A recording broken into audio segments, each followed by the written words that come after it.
Ektor production. Boom! Big up Ektor. This a virt, YAMEE. This a virt ndakazvimirira kumangoma ndinovhika ini is true. Engwari kumanyira mberi toti nyangu is slow but make sure. Vatu wa confused cause ndakonzera disaster. Vamwe vovharika vofunga ndiri rasta. My lyric talk sense ndichikasta. Ektor bata bass bata kiki ita fast.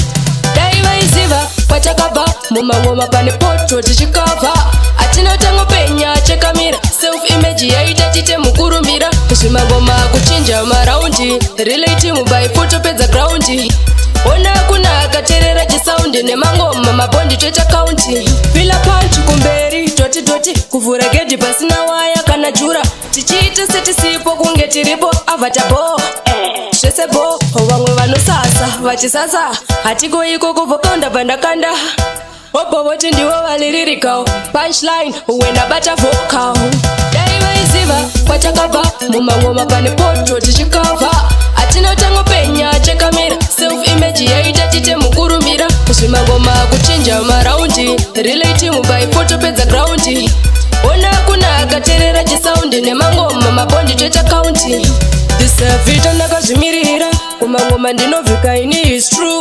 Engwari kumanyira mberi toti nyangu is slow but make sure. Vatu wa confused cause ndakonzera disaster. Vamwe vovharika vofunga ndiri rasta. My lyric talk sense ndichikasta. Ektor bata bass bata kiki ita fast.